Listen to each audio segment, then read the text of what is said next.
it affects you differently. It's like, it's really like having a pet, right? Having a pet is there's the initial training period, which is a lot more work. And then there's maintenance. You know, sometimes the pet does things that it doesn't, you know, not supposed to do, and it takes you less time because it's a little bit more obedient, or you just have more control over it, right? So it's not like it's the same level of suffering. That's not it at all. It's like having a pet or having a child that never grows up.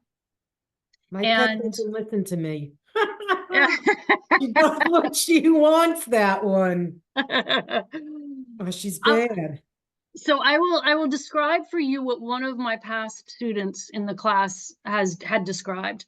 And he also was dealing with the bulk of his ego's negative thoughts in the morning.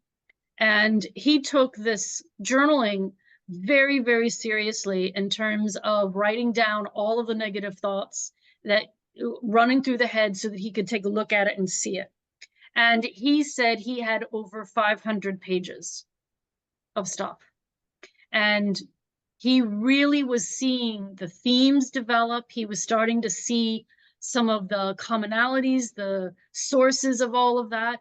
And as he was seeing things, and as we were working on his history and where he got some of these belief systems and things like that, he stopped waking up with so many of them.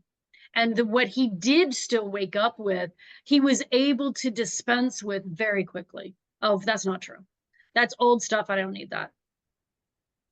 So you stop listening to it. And so when you know, and if you've heard the saying where attention goes, energy flows, right? Mm-hmm. So if we're giving attention to it by not just observing, that's not giving it attention, that's seeing it.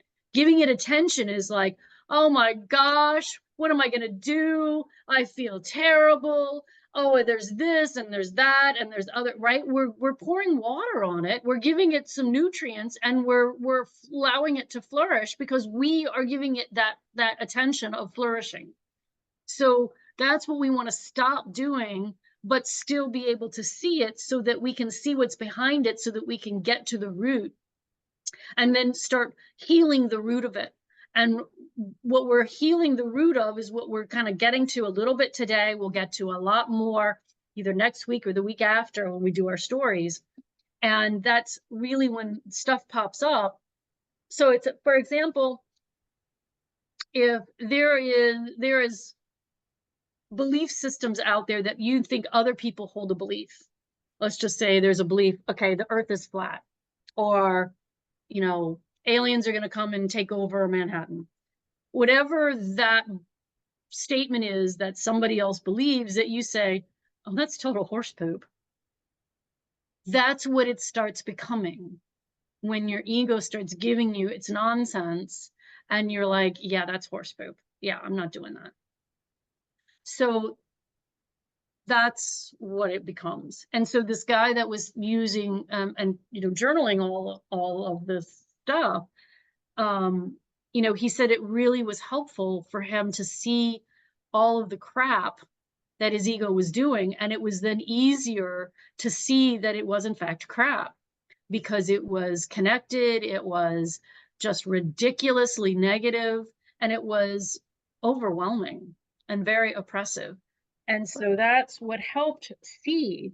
The more ridiculous it becomes, the easier it is to discount it. And so that's part of what is happening in the beginning.